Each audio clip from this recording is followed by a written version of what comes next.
Bonjour, bonjour, and welcome to everyone here this evening. I am joined by a wonderful panel who is very, very, very excited to be talking to you all things Alzheimer's and dementia.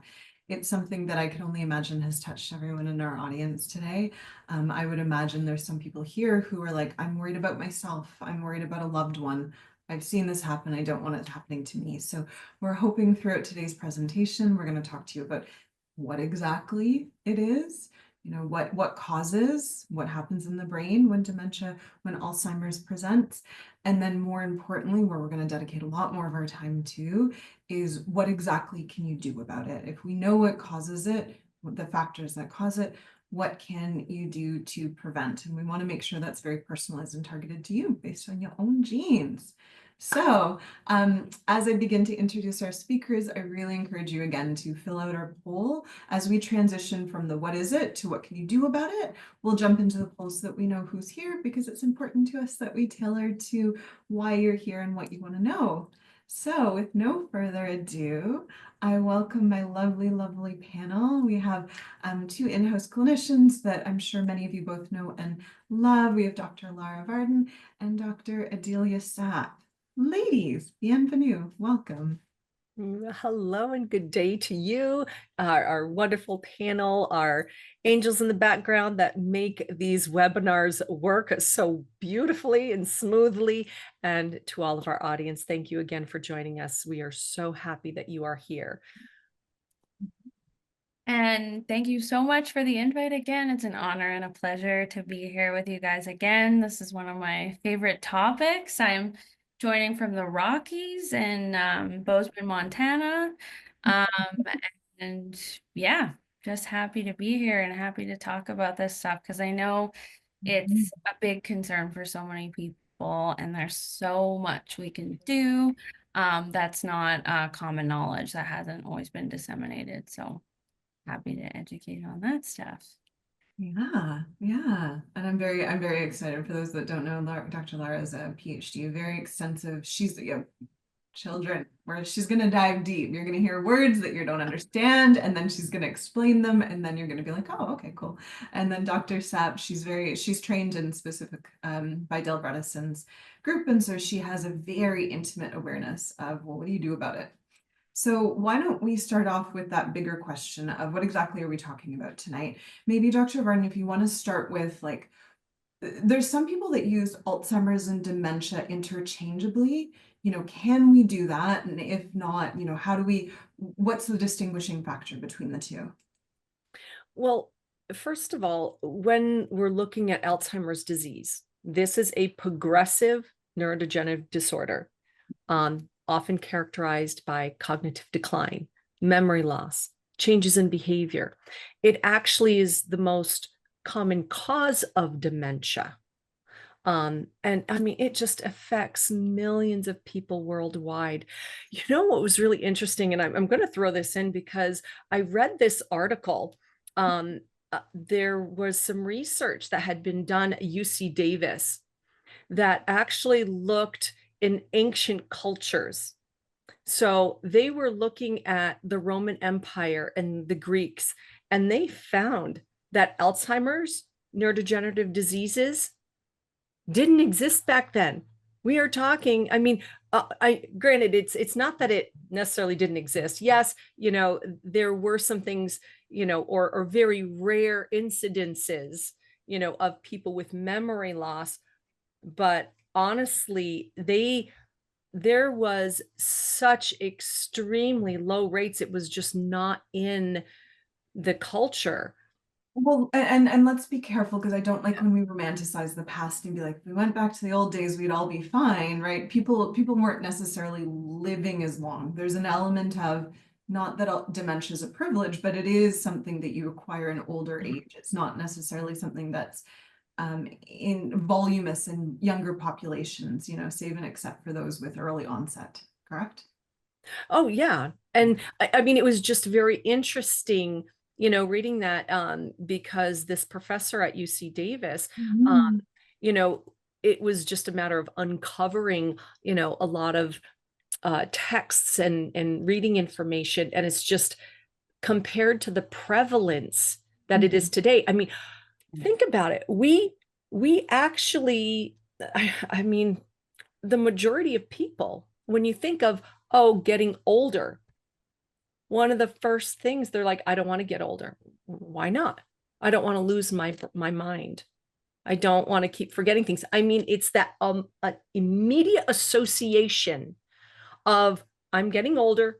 I'm going to lose my memory. I'm not going to be the same. I'm not going to know who it is. And it doesn't need to be that way. And actually, that's one of the most wonderful things of what we're going to be talking about tonight is about some of that research, that it is not a set in stone thing. There are still a lot of questions about Alzheimer's, degeneration, how So all this why works. don't we dig into that then? Like, what do we know about it? What is causing it? As someone, unfortunately begins to display with dementia or Alzheimer's, what's the belief? What's causing that memory loss, that confusion, that cognitive decline? So, excuse me, I'm sorry. I do want to make sure that I answer your initial question, like as far as the difference between Alzheimer's and neurodegenerative diseases. So Alzheimer's, like I said, is a specific type of neurodegenerative disease, but not all neurodegenerative diseases are Alzheimer's, okay? Neurodegeneration refers to the progressive loss of the structure or function in the neurons, those cells that make up our brain, okay, and of the nervous system. So, while Alzheimer's is a specific condition within that broader category of neurodegenerative diseases. So, really, it's just like a subset. So that's, kind of like the general, differentiation between them. So, but we want to, we want to talk about Alzheimer's and how does this look like? Okay, first of all, how do we know if someone has Alzheimer's? Well, oftentimes this is determined and diagnosed by a doctor who is experienced, but generally there's a clinical evaluation. All right, so they would be using some sort of standardized tests, and there are a few different ones, like the mini mental state examination, the Montreal Cognitive Assessment, the I think it's the clinical dementia rating. I mean, there's different ones. It depends on who you go to, but this needs to be done in that clinical setting by someone who is trained and knows what they're doing. But Yeah. when you're looking at biomarkers and imaging, okay, these are other ways to strengthen that, the determination of the diagnosis. So in the cerebral spinal fluid and blood, a couple ways or a couple of things that they look at are amyloid beta, which indicates plaque buildup in the brain, that in research and everything else, it has been associated and been found for and in higher amounts for people with Alzheimer's, and also tau proteins. These are measures of these neurofibrillary tangles, and this is getting into all the words. So is this diagnostic work that clinicians do if you come in with concerns of Alzheimer's dementia? Okay, so for someone like me, no, I would actually send out to, Oh, of course. it really would be, the start would be memory loss, behavioral changes, but I'm not just talking about, shoot, I forgot where I put my keys, or oh, I can't remember what I had for dinner last night. Although that can be a part of it, it's the consistency of the forgetfulness, not remembering names of people who may have been close to them, or, it's more of the accumulation of these, random things that, that I do sometimes, that you do sometimes, just stressed, busy, not thinking. Yeah. It's more of the consistency of that. And also realizing that neurodegenerative diseases, Alzheimer's starts, it's decades in the making. And unfortunately, a lot of times people don't go to seek to get help until they are much more advanced in this disease. And Yeah.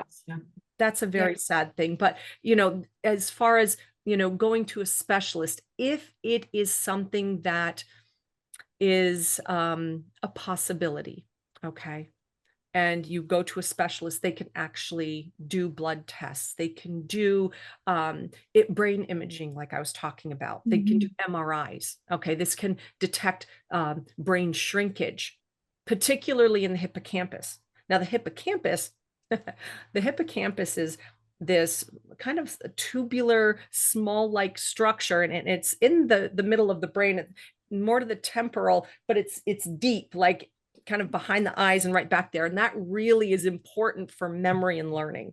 Okay. So when that starts to shrink, obviously that's going to be a problem. PET So scans. that's why you're seeing some of the memory loss, especially the more recent. I think the trope that everyone knows is that someone with Alzheimer's, they can remember picture perfect, when they first fell in love, but not necessarily their grandchild's name, because that person is a little bit more of a stranger, they're more recent memory, right? Right. Yeah. And so if this is something that is possible, you go to a specialist, they'll start doing these tests.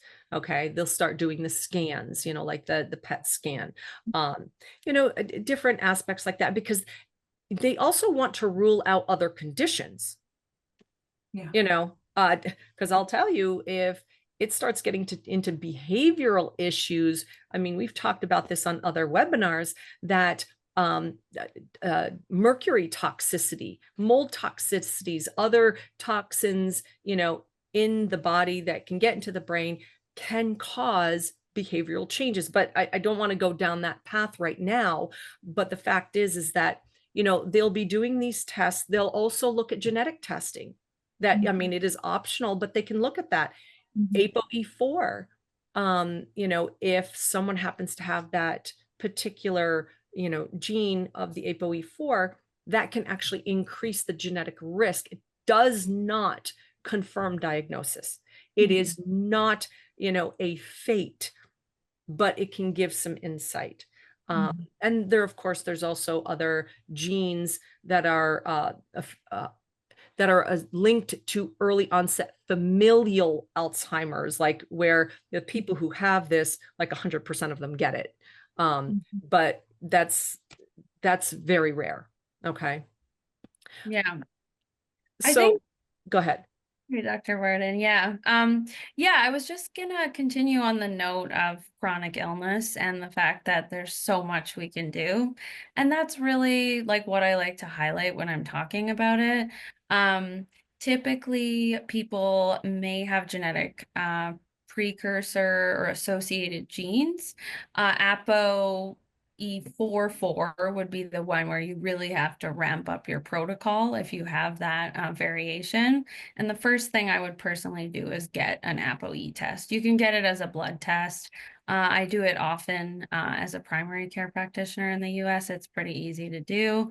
And I do a 10-minute MoCA screener, which is the Montreal cognitive assessment. And that one's super easy to do. It takes about 10 minutes. You can do it again in 3 months, see if someone's moving in the right direction. And the thing I see most often is people who have mild cognitive impairment. So they're getting like early 20s on 30 on that test. So that suggests it's not just subjective. There are some changes happening. And then you move on to blood work. And if someone's like, actually disoriented, they wouldn't pass like a basic neuro assessment that they're alert oriented ×3, then you would up the ante to a neuropsychologist or a neurologist. There's various different types of clinicians that could do imaging. I don't typically send the labs for imaging when it comes to cognitive decline. I typically refer out for that. But the protocol is basically a process of figuring out what are the main drivers. in this particular individual's case. And it's usually not just their genes. That 95% of the time, not just their genes, but Yeah. genes really do affect the protocol. Because let's say someone has really bad blood sugar genes and they're towards that glycotoxic type we talked about, where they have like elevated hemoglobin A1C and poor insulin and you know, they have like they're in the pre-diabetes range, which honestly every second patient when they come to me above 40 almost is in that range in the US. That's kind of like what we're looking at. We know to start there as opposed to the micronutrient deficiencies. But you can, even through like regular labs, through LabCorp, you can do a basic panel that kind of covers most of the types of Alzheimer's. And I know Krista was just getting at before we jumped on, what are the main types? So I can segue into it if you want. I would love to. So I want to quickly pull up our poll, but I think just before that, I really want to reiterate something I think that's really important to the audience before we dive into who the audience is. Between Laura and Adelia, something they both have talked about right now is the importance of engaging with the doctor for assessment, because the assessment will not only tell you, is it actually Alzheimer's or dementia, you know, within that umbrella? Because if you heard Dr. Varden, she mentioned there's other things that might be going on that are not either of these two. And so wouldn't it be wonderful if you could address that as opposed to just assuming you're on this pathway of decline, right? And then separately, it's really, really important to align with your doctor. Okay, what are the contributing factors, and let's manage them. Because again, just like everything else in life, this is not a linear, you know, you're destined towards doom. There's things now that can be done. So if we could maybe summarize, ladies, is it fair to say the summary of the first point is engage with your doctor if you're concerned? Absolutely. Yeah. And most primary care doctors should be able to do a really short assessment. Whether or not they choose to take the time is another question, but it is usually in the scope as a first stop. And if you can get them to do an ApoE blood test, great. If not, a functional doctor, a naturopathic doctor should be able to do it. And then if it's sort of a dementia literate doctor that's done training with Apollo or just has additional training, they can, you know, walk you through kind of a blood panel to start, as well as the cognitive assessment. And yeah, that's kind of where I was going to get into the different types. Almost, yeah. So to add, for those on the call, to advocate for yourself, if you're going to your doctor and they may not be dementia literate, as I like that phrasing, dementia literate, maybe just prompt for, can you do a cognitive assessment? If not, who can support that?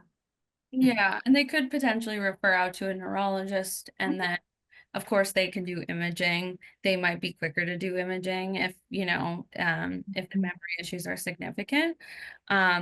But there's a whole bunch of other professionals that can do it. There's geriatricians, they're another type that can do it. Geriatric psychiatrists, neuropsychologists, they're a big one, especially in Canada.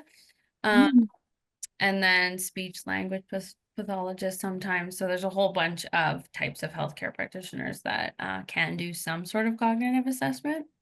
And then you can also go to the Apollo website if you just Google cognoscopy.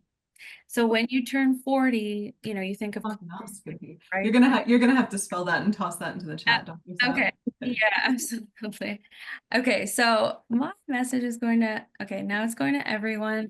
It's called the cognoscopy. Cognoscopy.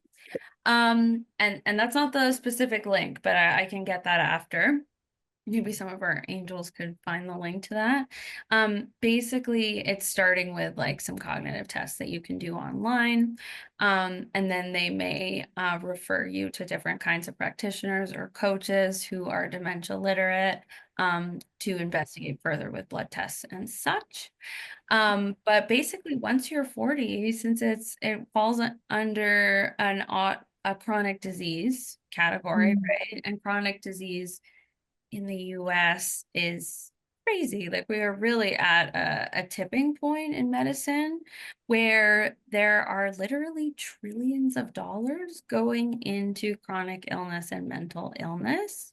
90% of the money in healthcare is going towards these chronic illnesses. So once you're 40, that's a good time to start, see where you're at, see how your cognitive function and memory is, and then you can investigate the drivers if you don't get the optimal results back. If you don't get the optimal results, it is not the end of the world. So just keeping that in mind. Some people get nervous when they have a cognitive test, but when you understand that most of the time it's white modifiable, as long as you're working with the right practitioners, and you feel empowered in your health, you're willing to like take the lead essentially in changing things, and be the captain of your own ship, as I say, health wise, then you can change the course of that ship, and the course of your cognitive health. So that's kind of my spiel before I get into the different types. So let's know who's in the audience, and then we'll start diving into different types, and Dr. Varden can speak to genes involved and all the fun things. So our audience, who do we have present today? We asked, what's your reason for attending? 75% of the audience is seeking to reduce their own cognitive decline risk. So we have a lot of intimately concerned. And then the next category really is they're here to support a family member. So hopefully by the end of this, we can really highlight to you or the family very specific things that you can be doing. The next question we asked was, have you done any tests? Have you had any testing done for cognitive health or neurodegenerative risk? And I'll be curious actually once we dig into the age demographics of this, but about 40% of the people here have done their genes. Another 40% are just interested in learning about those testing options. So Dr. Varden, Dr. Sapp, thank you for intuiting this and offering some of those like assessment testing options. The next question we asked, do you have a family history of this, be it cognitive decline, Alzheimer's? 45% are saying yes, they do, in their immediate family. And then another 20% is saying even within their extended. So most people here have that within, they've seen it, they've lived it, they know about it. The last, and this speaks a little bit to the preventative or who's done this before, the last question we ask is, what age range do you fall into? We actually have some people here this evening between 30 and 39. That's not common. So holla to the youngers. But a majority of people here, 70% are over 60. Another 25% make up that golden 50 to 60 range. So welcome to everyone here this evening. I think especially since we just heard anyone over 40, right, is a space where you need to get concerned. It's almost 100% of our audience that is a space of that more active monitoring versus just prevention. Right. So with no further ado, Dr. Sapp, why don't you start guiding us through different elements that can contribute to the presentation of dementia, Alzheimer's dementia. And then I guess as we go through that, maybe Dr. Varden and I can kind of chip in with like, here's a gene that we need to be thinking about, or here's something that can be doing to mitigate that risk. Does that sound fair for our next little jaunt? Absolutely, yeah. Yeah. Right. Dealer choice, what's up? So yeah, I've broken them down into 6 types. Dr. Bredesen at the Apollo Institute breaks them down into 6 types, although admittedly the algorithm changes a lot because this is an ongoing science. They're trying to simplify it as much as possible and streamline it. And there's more AI involvement in that, because originally, that is part of their kind of evolution. I'm not 100% sure if it started yet, but I'm guessing it started already. It's that's part of their plan. Dr. Crystal loves that. Dr. Kostroma. Quick nerd aside, because I think this is really important. There's AI models that now can predict people who will develop, i.e. there's absolutely no evidence in the moment of cognitive decline. There's AI models that can predict. I believe most of them are based off of eye movement. I think there's a few other that are based off of a few other motions. Crazy. To me, that boggles my mind. So those that are below 30, you can start to create that predictive model simply based on eye movements, amongst other things. And that really speaks to, from a prevention perspective, right? What needs to happen, because this is not something that, you know, when you turn 50 or 60, you start to develop. It's something, if these models are true, you're starting to show in your 30s. Okay. Wow. Yeah. Yeah, that makes sense. It is typically decades in the making. So there's a small percentage of cases that are early onset that are strictly genetic, but that's really a very small percentage, a couple percent, and definitely under 5%. So the vast majority are either inflammatory, that's the first type. So that's probably the most common type. And in terms of some of the genes that may relate, so it's important to note that ApoE is considered like the gene that's associated with Alzheimer's. However, the vast majority of people have variations that are either normal or they're not at incredibly high risk. It's very modifiable. The ApoE44 is also modifiable, but you have to work a lot harder if you have that variation. But the inflammatory would relate, as you guys mentioned, to methylation, for example. Dr. Varden brought up COMT. Yeah. As Just as a quick aside, because I want to make sure we speak to the different ApoE presentations. So briefly, Dr. Varden, would you be able to go through what are the ApoE presentations that someone could expect to see return to them? And, you know, some of the more problematic ones, as Dr. Sapp mentioned, not all presentations are created equal. Right. Okay. So for ApoE, first of all, this is a gene that helps to transport fats and cholesterol in the brain, which is obviously essential for repairing and maintaining brain cells. It also plays a very important role in clearing away harmful amyloid plaques, which is, again, a hallmark of Alzheimer's disease. So there are different presentations for the ApoE gene. And you'll have like an ApoE2, ApoE3, or ApoE4. And you'll actually, if you have our DNA 360 reports, you will find this in the cardiovascular profile system. And you can see it would be like ApoE3/3 or ApoE3/4, or you'll see that because you have 2 chromosomes. So there's going to be, you know, 2 different numbers. ApoE2 is considered pretty rare, and it's considered protective against Alzheimer's disease. And I'm making very general things about this, you know, for simplicity's sake. ApoE3 is the most common, you know, and has a an average effect, but again, it's the most common. ApoE4 actually has been shown to increase the risk of Alzheimer's disease, and there's a lot of research out there that has, you know, that's based on this, because studies have shown that people with the ApoE4 gene variant are more likely to develop Alzheimer's. Again, because this variant doesn't clear the amyloid plaques as effectively, leading to buildup that damages brain cells.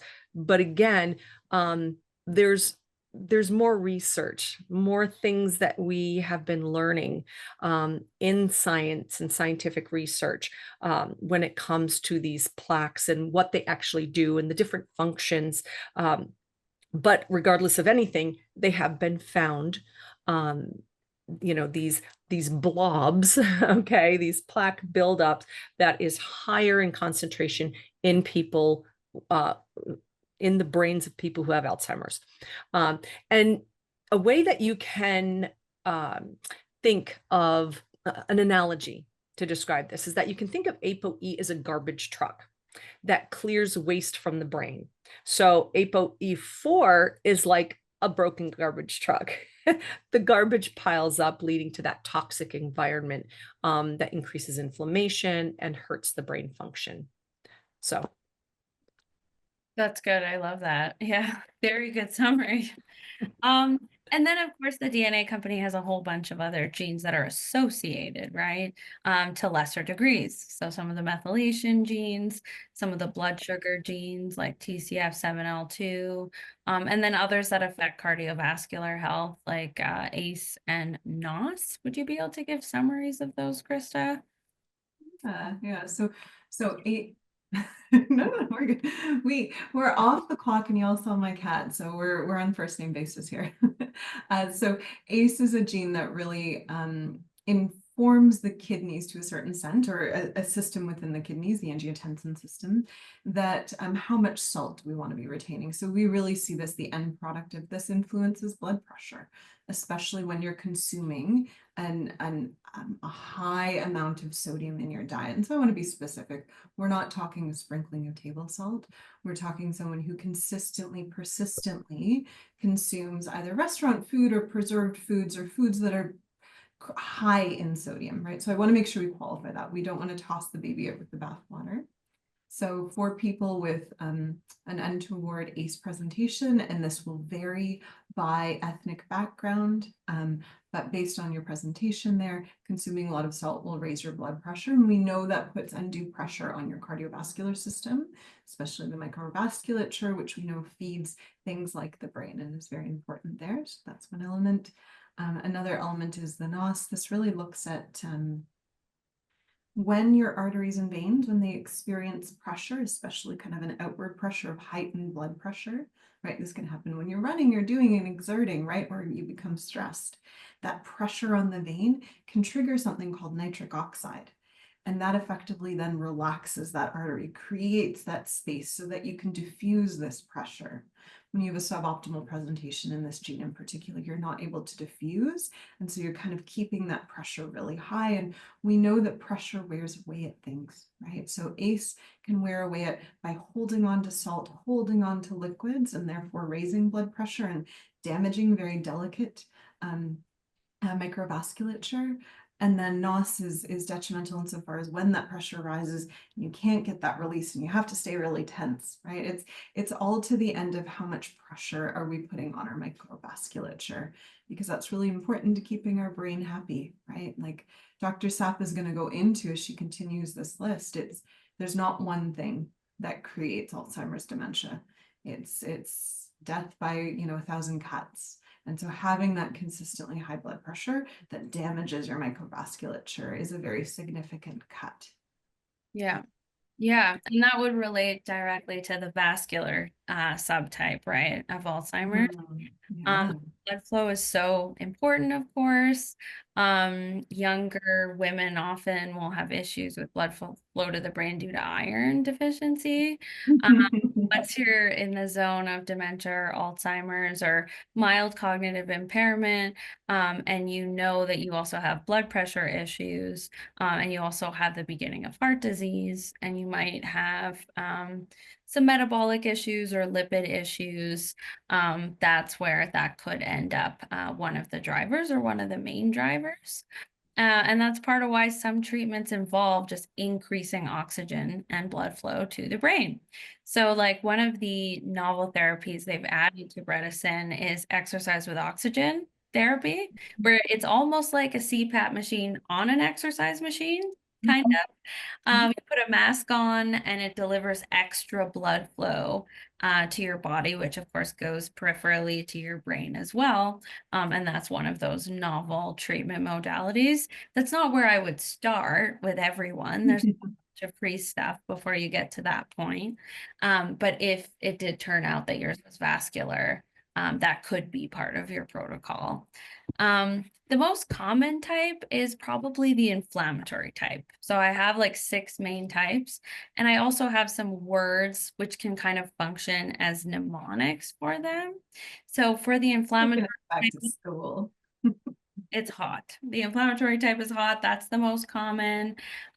If you have poor methylation genes, if you have slow COMT, and then in your blood work, if you have elevated CRP or ESR or homocysteine, as Dr. Varda mentioned, those could all point towards the predominantly inflammatory subtype of Alzheimer's.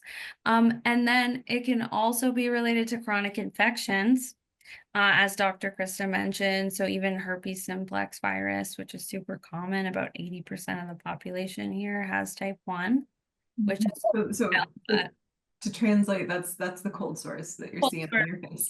Cold sores. Yeah.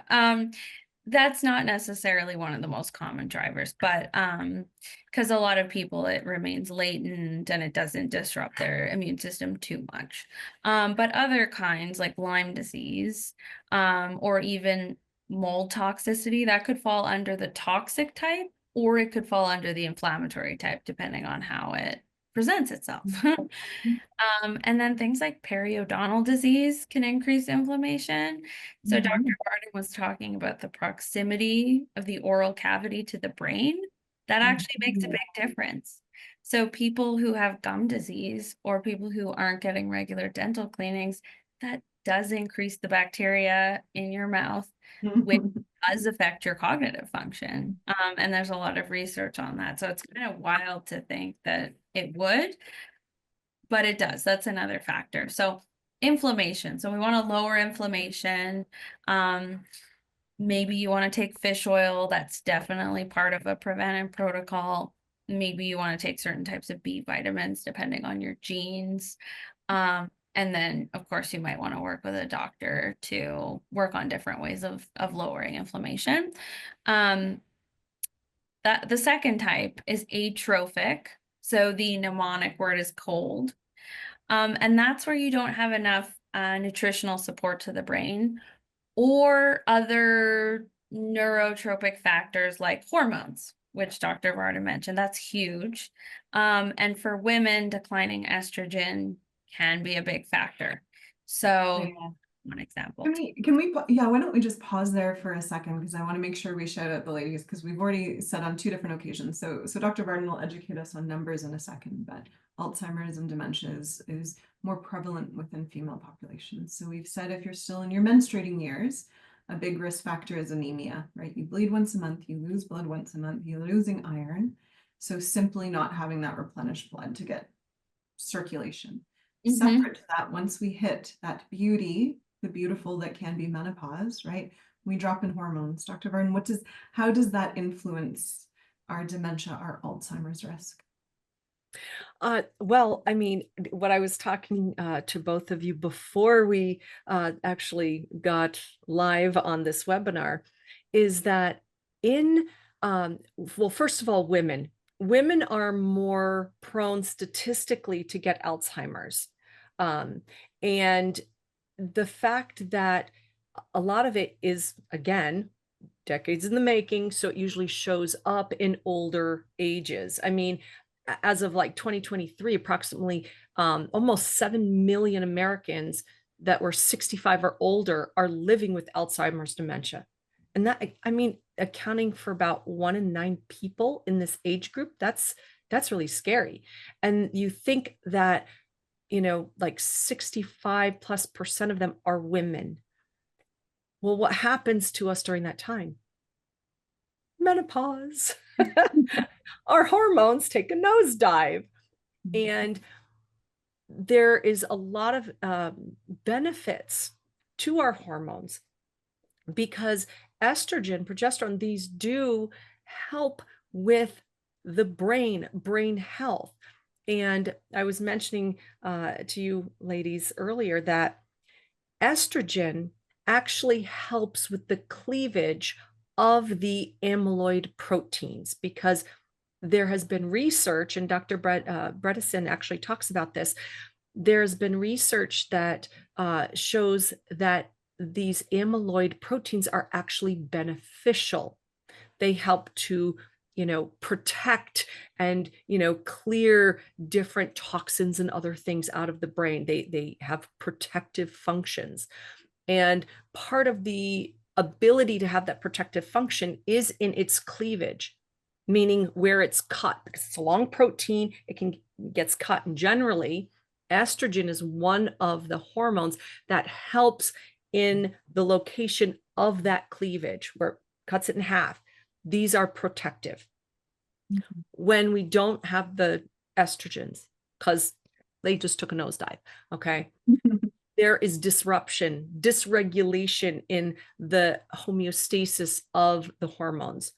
That can cause this domino effect of where the amyloid protein is now not being cleaved in that one spot to create the beneficial protein parts. Now it's being cleaved in several places. Now we've got a lot of little proteins of this. These are not so good.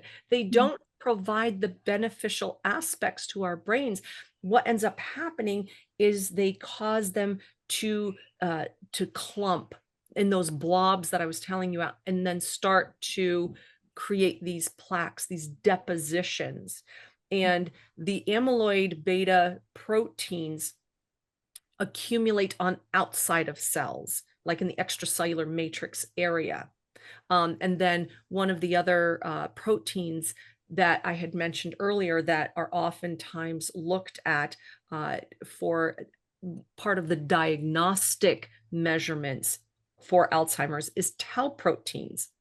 Tau proteins are inside the cell, inside the neurons. And they call them these flame tangles because when you actually look at it under a microscope, they look like flames. And they help to support the structure. They actually work on components of the cell to keep the structure, to keep it in that nice shape. Okay. Well, there are these microtubules that help keep that structure. Well, the tangles of the tau protein, when there is a trigger of all of these little, broken up proteins from the beta amyloid, it reads and tells the tau protein, oh, we need to act protectively, so shrink things, come in and protect ourselves.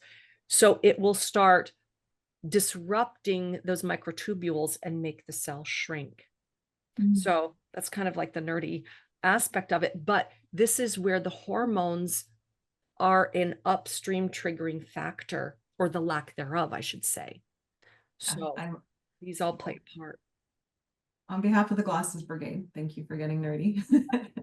But I'm intrigued as well. Like, I think I'll want you to chime back in as Dr. Sapp goes through other causative factors, right? We know it's going to be dysregulated blood sugar. We know we've already spoken about hypertension, right? Too high blood pressure, and estrogen influences or hormones influence all of this. So I would offer, well, I don't like menopause to a certain extent is a risk factor for. But let's dive back down. Yeah, everyone's okay. It wasn't too bold of a statement. Dr. Stapp, why don't we dive back into your list? Because I think we were talking through more the atrophic forms, so the shrinking forms. Crohn's is a huge one. So I'm glad that Dr. Varden expanded on that. As a lot of women who may have experienced perimenopause know, sometimes it causes some cognitive issues, even at that stage. And then often in menopause, the first thing I see is trouble sleeping. So the reasons for the cognitive decline are many-fold, because poor sleep is definitely associated with Alzheimer's and dementia. The standard of care is estradiol. It's bioidentical. This is something you want to check with your doctor if you have a family history of hormone-related cancers. So for a lot of women, the risks outweigh, or the pros outweigh the risks. So sometimes it's an easy fix, other times not. But I digress. So that would fall under atrophic. So other things are like nutrients, which fall under that. So vitamin D, you want to get that tested. Every second person in the PNW that I see when they first see me is deficient, which makes sense because it's relative to the population. So probably 50% of people would be, right? Krista, you know what I'm talking about, right? The graph. Anyways, statistics. So yeah, low vitamin D is a factor. Omega-3 status is a factor. Sometimes you have to do special labs to check that, but you don't have to because you probably want to take a quality omega-3 if you're really concerned anyways. And then things like folate and B12, I often test for that, even B6. Low magnesium, don't always test for that because I find that people need it anyways. Zinc. Like ubiquitous deficiency in the population. I'm not sure I ever meet anyone that's sufficient in it, except for maybe someone that's very purposefully carrying it. Well, when you consider your brain needs that energy, I mean, it may only be, 2% of your overall body weight, but it uses up 20% of all of the ATP energy of the body. I mean, it is a very energy intensive organ. And so it needs the mitochondria to be working well. Well, in order for ATP to really be bioavailable, it's got to have the magnesium. So Yeah. it would behoove you to not have good magnesium levels. Yeah, that's another thing I can get on my soapbox about. Like, how has this not been disseminated, right? Like, our soil is deficient. Most of us need some form of magnesium. But the I see plant-based folk. So one of the most plentiful sources of magnesium should be from your plant friends that you eat. And I've seen plant-based folk who are proper plant-based, right? They're not carbitarians. They're truly plant-based in a good way. And I've seen them magnesium deficient. And in theory, if our soils were repleted, that wouldn't be a thing. But right, yeah. here we are, factory farming. Yeah. Yeah, they've measured it, and I don't actually know the latest research, but I mean the soil is like something like 5 times less replete. Depends on the nutrient, but there's nutrients. I don't think we're there yet, but I've heard kind of more of the people who call out, hey, we're coming to a problem. They're saying we're going to get into a point where certain nutrients are extinct or at least endangered within soils, insofar as you cannot rely on getting it from the soil anymore. I don't think we're there, but there's some people raising flags around that. Yeah, well, a lot of that is due to monocropping. Yeah. Rotate your crops, people. I mean, there's a reason for it, and anyway. Be a podcast, right? Or webinar. We'll have to move on because I feel like between the three of us, we'll jump off.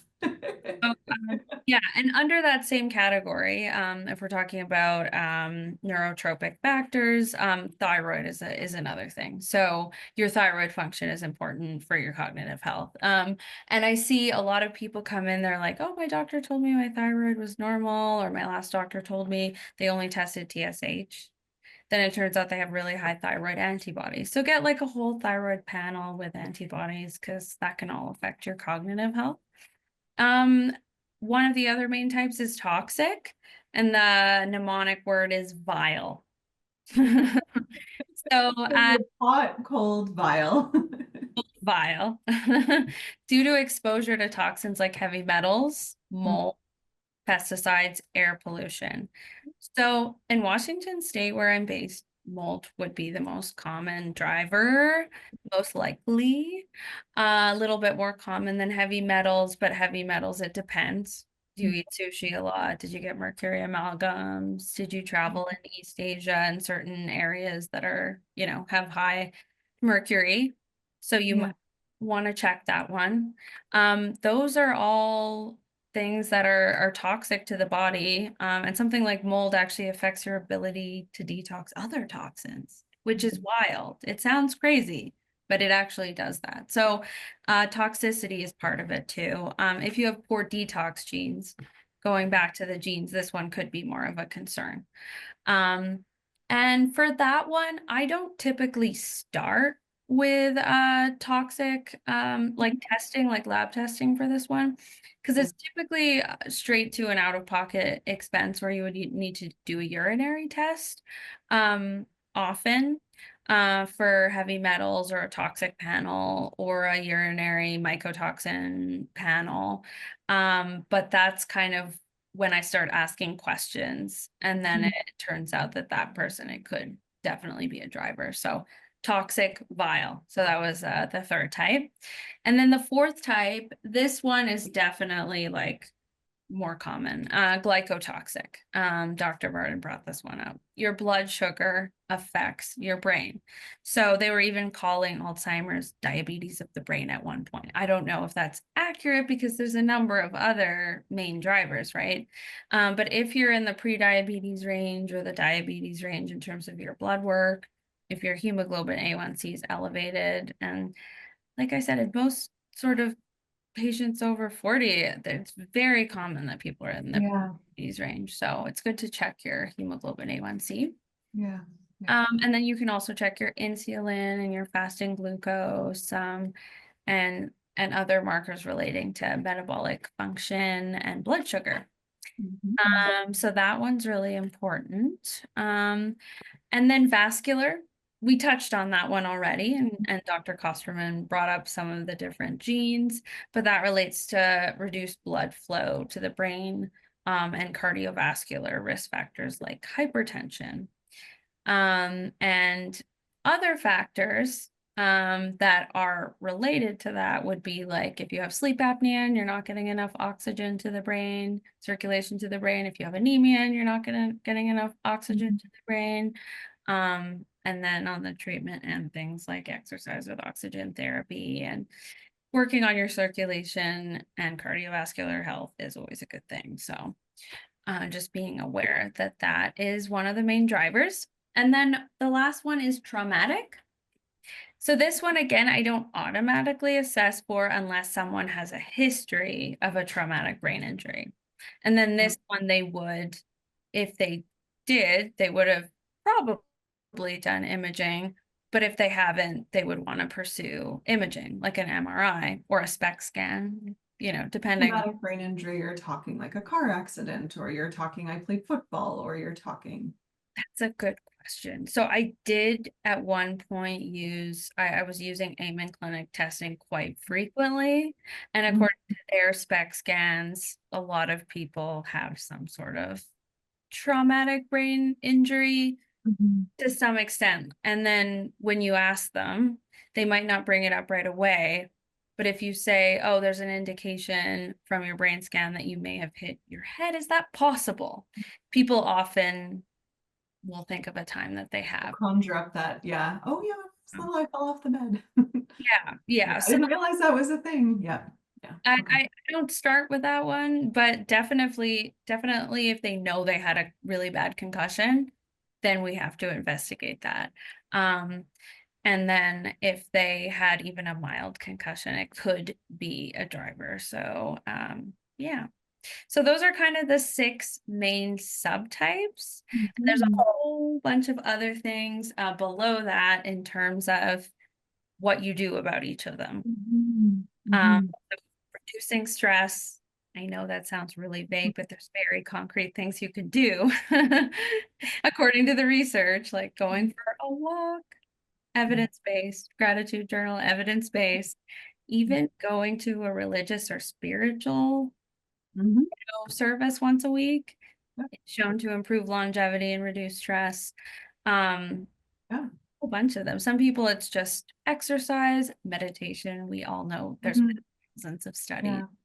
I don't like this study per se because I'm clearly in a specific camp, but I've also read like dogs to the end of maybe not dementia prevention, but they reduce risk insofar as what is postulated. Dogs force you out, they force that activity, right? They're more active care than being in servitude towards a cat, and so pets can count amongst that stress reduction because of the cardiovascular and the exercise benefit that you get from them. That makes sense. And the social connection, I don't know. No, one could argue, right? Yeah. I've written a few letters for patients that actually really needed their pets for their mental health. And so cognitive health, that's not much of a stretch in my mind. So makes sense. So yeah, stress, sleep, nutrition. So nutrition wise, it's basically all about your blood sugar regulation.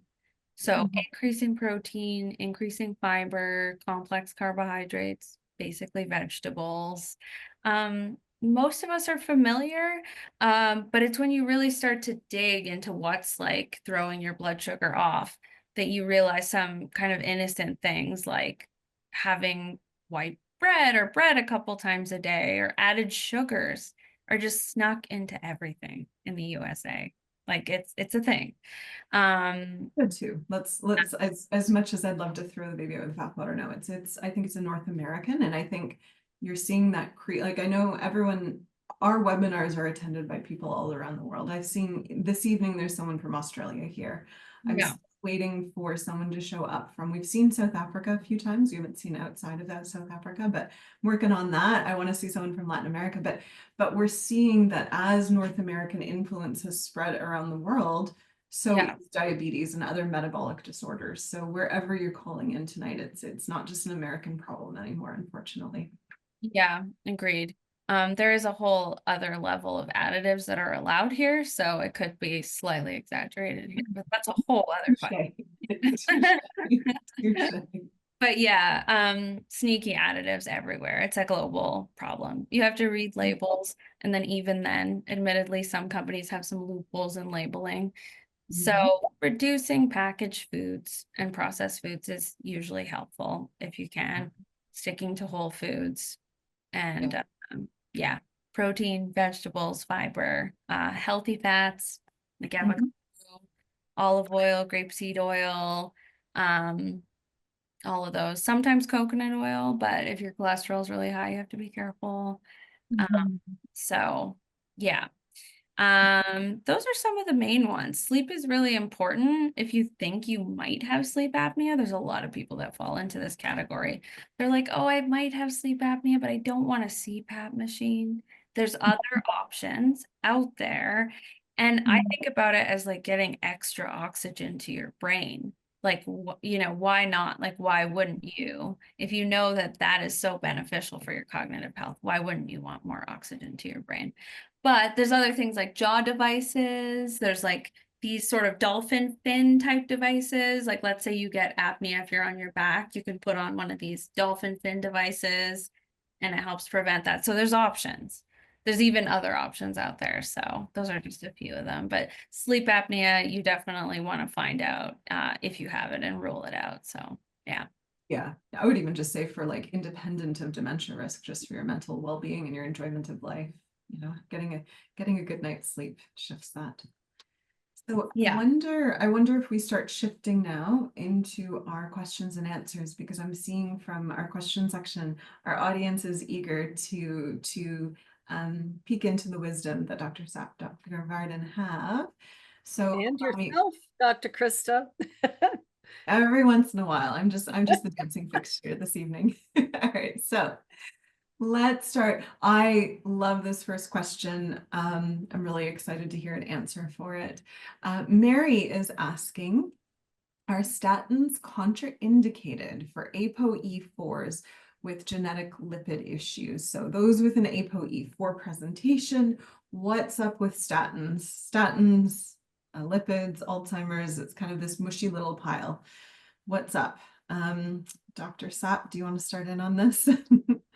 I'll be strong backup if you need it. Yeah, that is a tough one because I wouldn't right off the bat, I'm not sure. I will say that when someone has lipid issues, there of course statins are standard of care. They're first line for primary care, but there is a lot of other stuff you can do which would relate to an Alzheimer's protocol. And I'm not saying go off your statins, because there's also an individual response to statins, which can be, you know, sometimes tested genetically, but I would say it all depends on how it affects you as an individual. And that some of the things that help with blood sugar regulation also help with cholesterol. Some of the things that are automatically part of an Alzheimer's prevention treatment plan help with your cholesterol. So things like fish oil and high fiber and B vitamins, like especially niacin. I particularly like a low dose or a low flush rather niacin that is studied to be as effective as a flush niacin. It's called Enduracin, but I have no affiliation with the company. So I would say it depends how statins are affecting you specifically. But I don't have like a blanket statement on that one. So But I would offer there shouldn't be. So if I could Okay. elaborate a little bit, right? Like we need to be considering things like a PGX, which is a pharmacogenomic test that Mhm. says, based on your genes, this is how we may expect you to be responding. I Yeah. think it's also that very delicate conversation with your doctor, right? A lot of people have come to fear statins because they may get muscle pain, or they keep hearing that cholesterol is actually not as bad as we thought it was, and we don't want to stop making it because the brain is cholesterol, right? And so I think there's a very nuanced conversation to happen with your provider. And if your provider gets to the point where they're like, well, actually, it's more important that you're taking statins, there's emerging blood work that the doctor can monitor to see, is this negatively impacting your brain, right?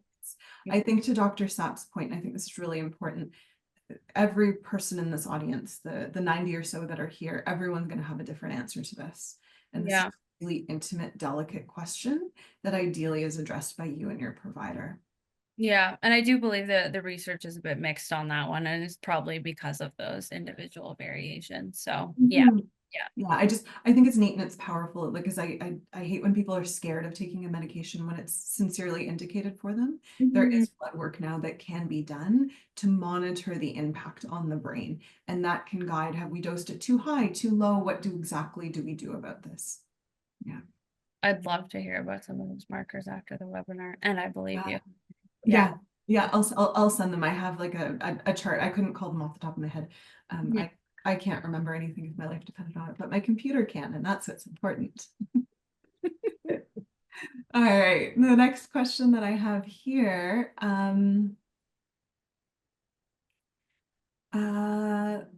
let's see, I think this one might be for Dr. Varden because she was offering this. So Christian was hoping for a clarification. They just want to confirm their understanding of Alzheimer's. So the question is, Alzheimer's disease always leads to dementia towards the end of. So I wonder, Dr. Varden, if you can just quickly refresh us and confirm sorry, I was Christian, yes. yeah, I'm converting to the French version. I have a French friend that goes by Christian, but however you say that. Would you like to elaborate a little bit on the difference between, and is one beget the other? Well, actually, to answer, the short answer is yes. Alzheimer's disease inevitably leads to dementia as it progresses, but the speed and the severity can actually vary between individuals. And this is why it's important to realize that, Alzheimer's begins, it's decades in the making. And you can come back at a certain point, and this is what Dr. Bredesen, this is, he wrote the book, The End of Alzheimer's, and some follow-up books, and this is what the structure, and even Dr. Daniel Amen, let's support your brain, because Alzheimer's disease begins, well, I mean, there are different aspects, but there's the mild cognitive impairment before reaching like the full-blown dementia. All right. So this is where you want to pay attention to those early symptoms: short-term memory loss, difficulty finding words, mild confusion. You want to rule out other things. And this is, circling back to what we're talking about in the very beginning about the testing, doing like the MoCA test, or, MRIs or scans, and really start to find out, is this actually the case? But yes, dementia is that later stage of Alzheimer's. As more neurons die, that cognitive functioning declines much more significantly. Thank you. I will speak to the next one, and it's going to be, I won't shout at one person in particular, but a few people that I've seen both within the chat and then the question and answer section, and they're saying, hey, I've had my ApoE done by several different labs, and this is becoming more common, right? I think now that genetic testing is becoming more and more accessible, and because we know this is such an important one, right? You can get it done by several different labs. And they're saying like, hey, the results I'm getting are different. One company is saying 3.4, another is saying 3.3, another saying 4.4. There's a difference, whatever that might be. And so there's a few things to consider when you're thinking through what is the truth. Okay, so the gold standard, as in who is the person that can say 100% I'm sure, is someone who's done true DNA sequencing, i.e. they haven't gone in to look at just specific genes, they've actually fully sequenced. This is not commercially common. You'll sometimes see this in hospital settings because it's a very long and intensive process. But in theory, it's the only way we can really say 100% of the time, this is what we know it to be, okay? Most of the time, this includes our lab, this includes many other different labs. What they're doing is they're kind of going in and taking snapshots of the DNA. They're saying, we're interested in this gene and genotyping that, okay? And so there's an element of what process from a laboratory perspective they're using that can render different results. ApoE, unfortunately, is just a very difficult region of the genome to be accessing. And so this can create some variance. It's not, and this isn't a comfortable answer. It's really difficult unless you can have one lab technician that watched both processes to say which one's right. There's an element of, when was it done? We being the collective, we've improved our processes as to how we're looking into that gene. So there's an element of more recent results tend to be a bit more accurate, but there's also what type of protocol, what type of machinery was done. I know that's not helpful. If you're experiencing our results, DNA co-result that you're getting is one, and a different company has come forward and said, hey, you're something different, please do reach out to us. Before you reach out, it's very helpful for us to know what was the other company, when was that test. We may not be able to give you a definitive answer, but we can probably give you a bit more context because this sort of stuff is important and we don't ignore it. Yeah. Dr. Kosterman, you're the perfect person to verify all the data. I'll just put that out there. I tend to Dr. Kosterman. She's extremely detailed in that sense. So I'm just curious, do you think a referral to a genetic counselor would be a good indication so that they can look at the various types of testing used and decipher? Yeah, and often your PCP can do that. So you could really ask them for a referral, go to a genetic counselor, bring them the papers, bring them the tests, and ask them which one of these do you think is most accurate. That's just no, I any comment. I like it because the answer that I think a lot of people don't like is scientists are like, go see another scientist. but there's validity to that, right? Yeah. All right. Let's see here. Kathy has a question. So Kathy's asking, do we have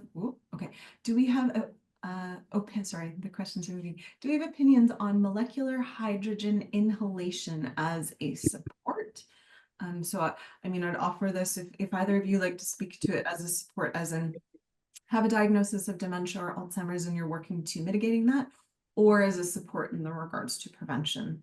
Ladies, do you have opinions any which way? Keeps coming up every webinar, and I should know the answer now. I feel like Dr. Varden, you're maybe, interfacing with more biohackers at the moment. Do you have any? Yeah, well, I mean, when you consider molecular hydrogen, whether it be as inhalation therapy or hydrogen water, basically what it is getting the hydrogen to help neutralize harmful free radicals, reduce oxidative stress, to modulate or lower that inflammation, because what Dr. Sapp so beautifully explained in that list of like the 7 different things that 6 or 7 different things that can affect Alzheimer's, inflammation is one of them, and it's a major thing. So whatever we can do to help support the anti-inflammatory aspects to lower the inflammation can be very helpful. But again, do your research. These machines and what you do, they're not all the same. And don't forget, hydrogen, when a fire comes, it explodes. So again, you gotta be real careful. This is what happened with the Hindenburg. We don't want a crash and burn. So it's just being aware of these particular therapies.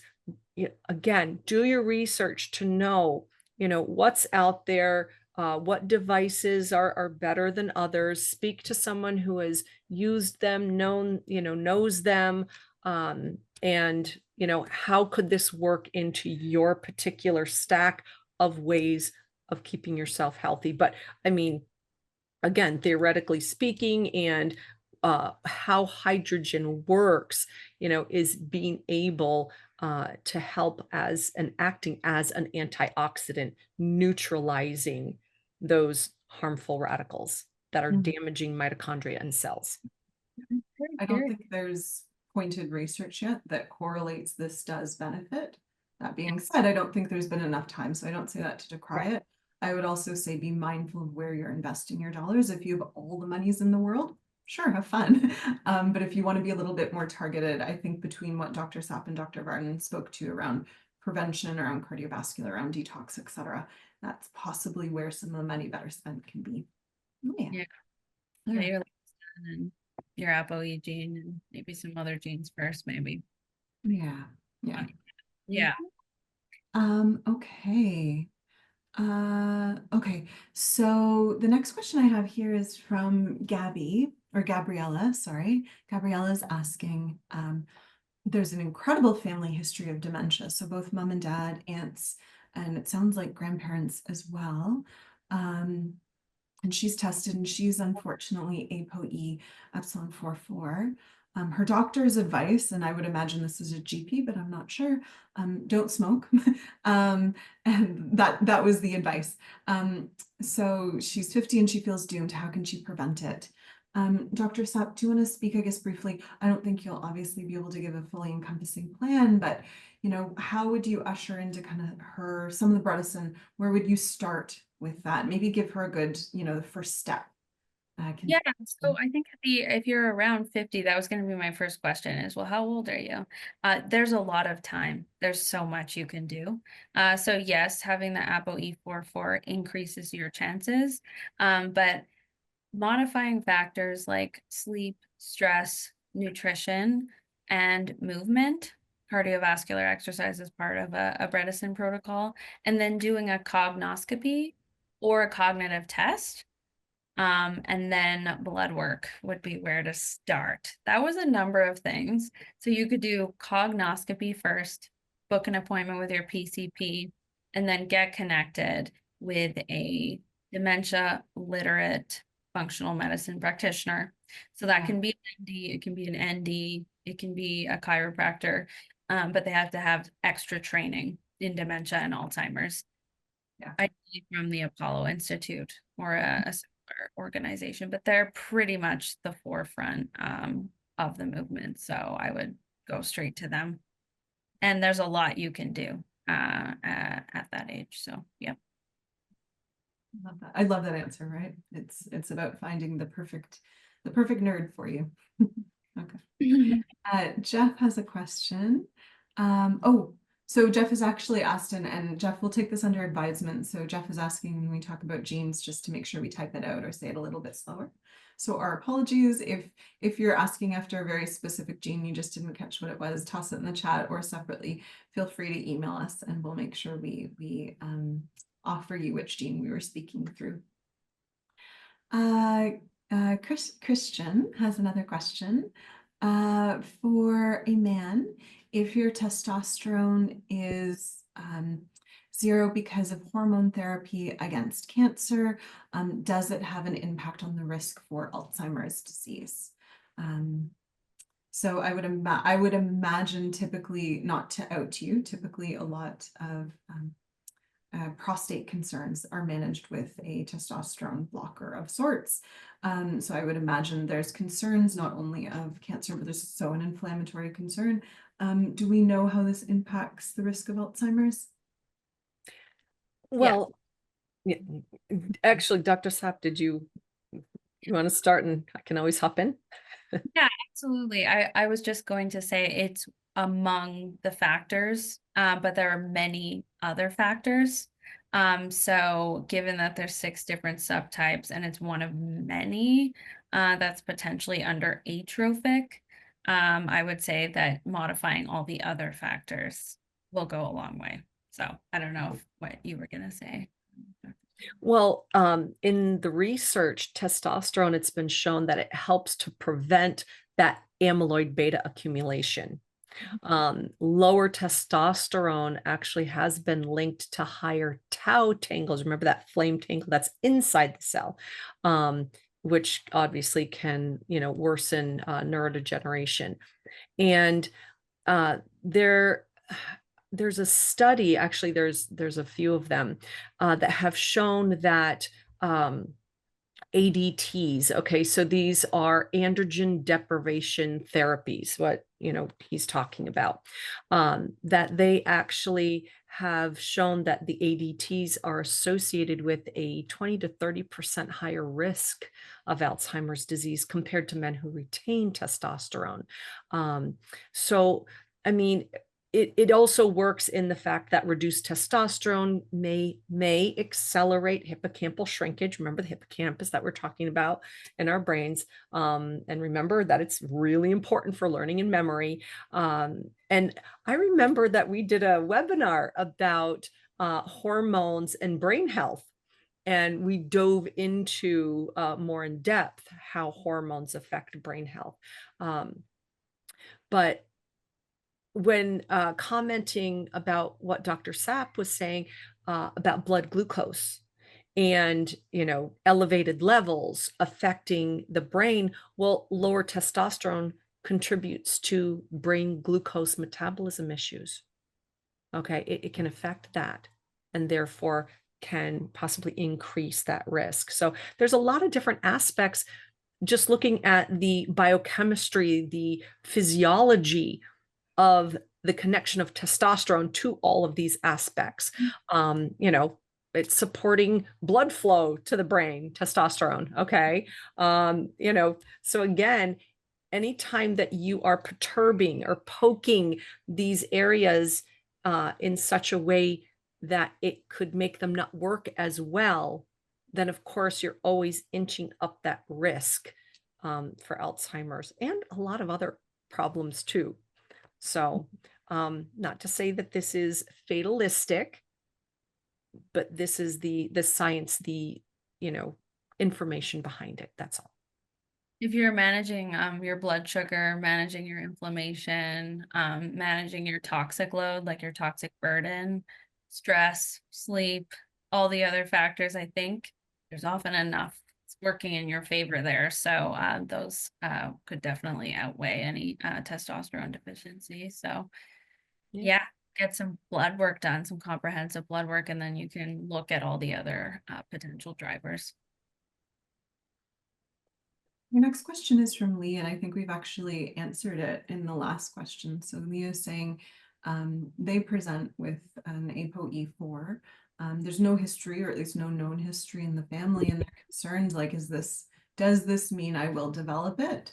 And so just in brief, no, there are people even walking around with ApoE44, the highest risk factor, who do not have it and do not develop it, but it does increase your risk. Right. So I think next steps, at least that we've really articulated, is sincerely identifying through your DNA 360, through genetic support, through, clinician support, what are your weak points that can contribute to the diagnosis? What do you do about them? And then, as Dr. Sapp is really highlighting too, the need to start doing that screening, preventative sort of blood work, having that incorporated into your annual tests so that is anything on the uprise, and do you need to become a bit more aggressive with how you're working on your prevention and management.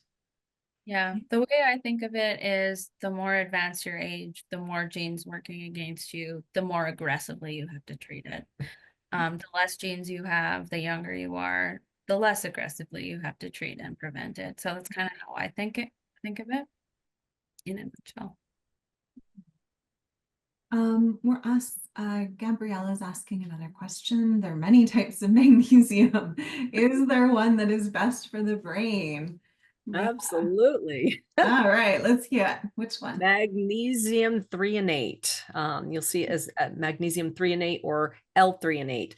And that's generally considered to be the best form for cognitive function, neuroprotection, simply because its ability to cross the blood-brain barrier. It can get to where it needs to go. You might want to take it at night. Some people make them sleepy. Definitely one of those. It's a rest. It's a happy rest when your brain is finally getting its magnesium. It's like, cool, I'm gonna go fix things. And that is often part of a Bredesen protocol, like specifically threonate. Mhm. Any form of magnesium, however, and it all depends, but magnesium's, like Dr. Varden said, the most important for crossing the blood-brain barrier. So yeah. Janice has a question. I think this is for Dr. Sapp. Can I get a cognoscopy in the Boston? I like that word. That might be my new favorite word. Can I get a cognoscopy in the Boston area? Is that something that's covered by insurance? Yeah, so you can actually do part of it on the website. So if you look up Apollo Health, and I'm not sure if any of our angels are able to hook you up with the link there, but you can actually start that online. But another part of a cognoscopy could be doing a Montreal cognitive assessment with your PCP and then continuing the other steps, which would be blood work with an Apollo literate provider.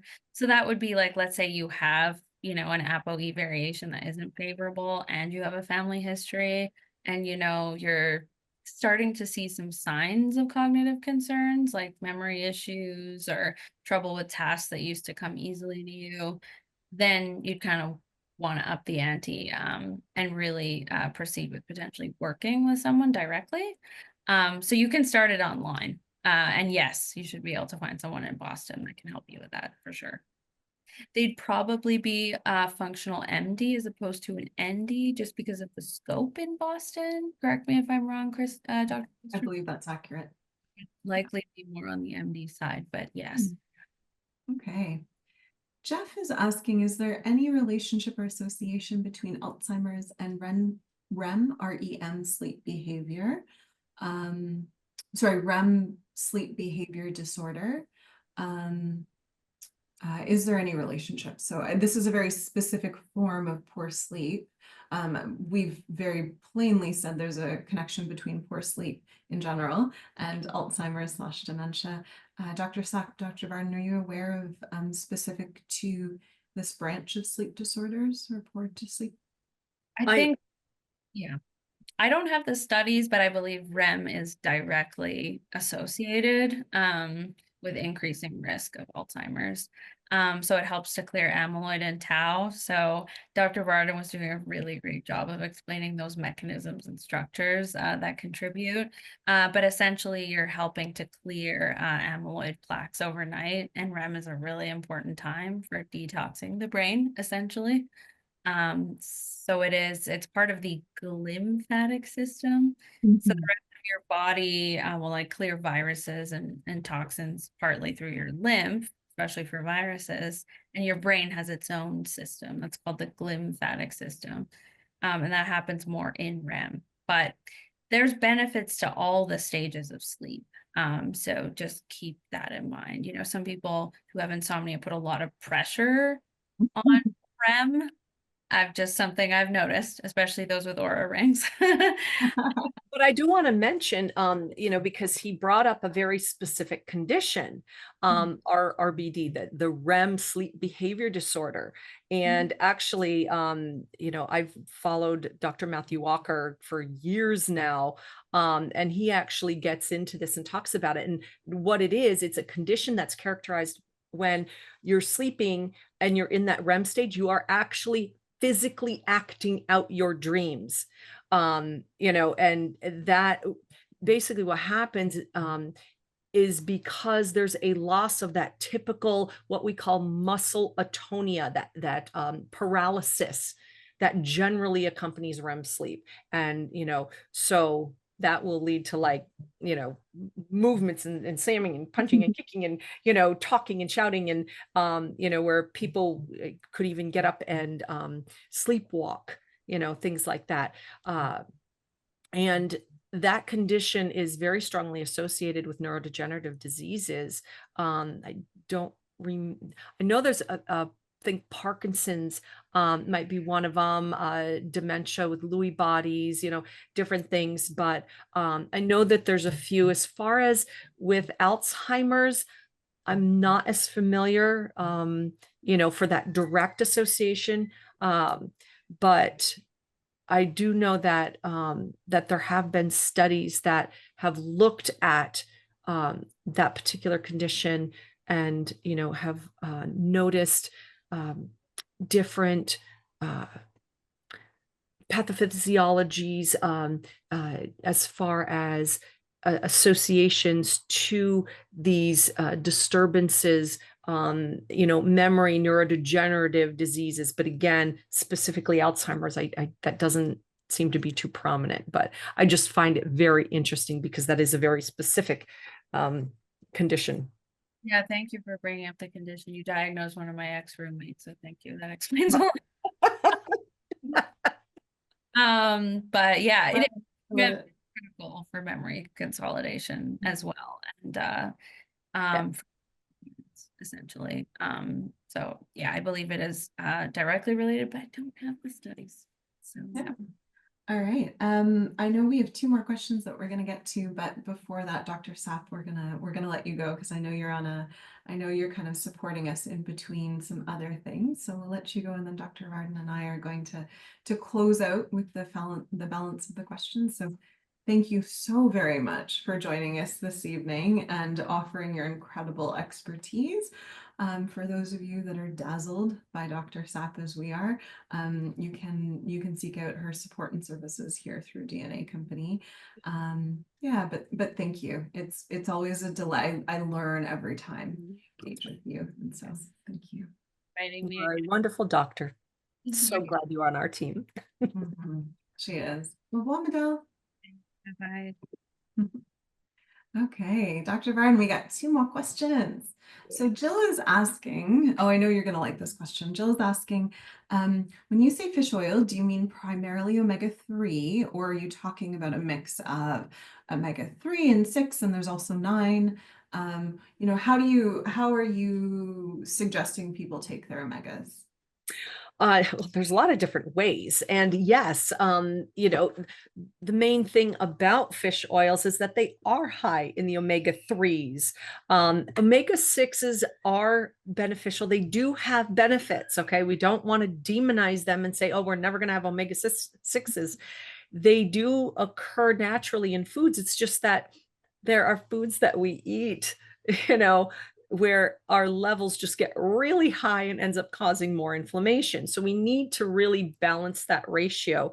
We need to have more of the omega-3s. And yes, there's, the 9s and all this other stuff. So really, you're asking about, hey, can there be a mix? Yeah.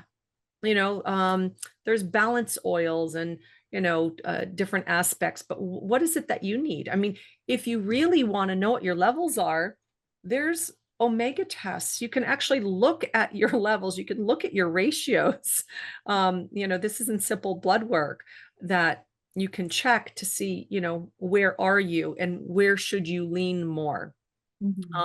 As far as preferred brands, I mean, there's a lot of different brands. I would definitely look at biodynamic brands, high in polyphenols that are supportive in having the anti-inflammatory effect, in being able to support the body for what omega 3s, 6s, 9s, what this fish oil does.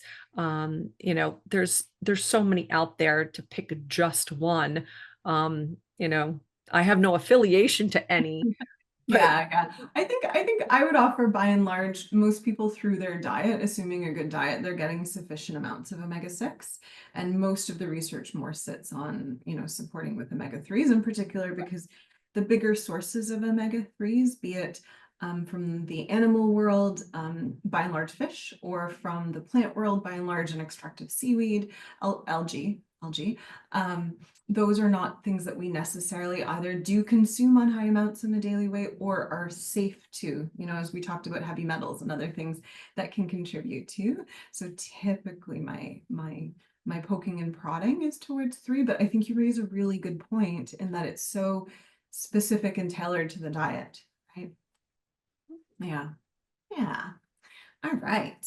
Our last question here is from Louise. And Louise, I'm going to actually ask that you email us because I think she's asking after what added blood work did we mention? And we've talked about a lot of blood work because Yes. the mantra at the DNA company, the mantra of good doctors is test, don't guess. I'm borrowing that from Dr. Varden. You gave us a Justinism, except we call it a Lara-ism. So, it would depend on the concern, but I really encourage you, if you're interested or you believe you do need some blood work, reach out to us and we can find ways to support understanding what exactly that blood work is. Oh, and I don't want to leave out the fact that next week we have our first She Summit. So excited for that. 3 days of just brilliance, experience, wonderful doctors, coaches, everything, being there for we women. And there is a special discount for our attendees, 50% off the regular registration price if you use the code SHE50, SHE50 at checkout. And we can have our angels in the background drop the link for that. And we would love to see you all there. So that will be next week, the 18th, 19th, and 20th of February. So beautiful. Yeah, no, I love that. Thank you. Thank you. I think I know I'm moderating a lot of it, and I'm really excited to dive into it because I think we're focusing on osteoporosis, osteopenia, and diving into this. We know that, when we talk about Alzheimer's, when we talk about dementia, exercise and other sorts of things that we require our bones for. And we know bones are just such a huge general marker of good health. So being able to dive into how do we support women? And we know women are one of the bigger, the larger cohorts that are going to be struggling with Alzheimer's dementia. This is important. So, and our most illustrious Dr. Varden is going to be there as well as a talking head expert. Oh, yeah. Yes. If you want more of her, please do join us next week. We're really excited to be hosting this. Okay. Dr. Varden, any parting wisdom before we allow the people back to their afternoon or evening or morning if we have Australia here? I would imagine it's your morning. I don't do time on a good day, so I don't know what time it is. I just know it's dark out for me right now. Well, let's see. Let's see. So I would say be good to yourselves, protect your brain, do all the things. Because if you don't have your mind, yeah. So, but we're here to help. And remember, if you have the ApoE4, you are not fated for Alzheimer's. There are things that you can do. Start early. That's why I loved seeing that we have people in their 30s, or in the younger age group here tonight, because this is the time that you start. Actually, you want to, as early as you can. Start as soon as you know. But the fact is, you are starting at prevention. So learn and do, and keep your mind. Thank you. So to all the audiences, we hope we see you next week. And until then, we're going to dance out because that's how we get our happy. Au revoir, mes amis. Au revoir.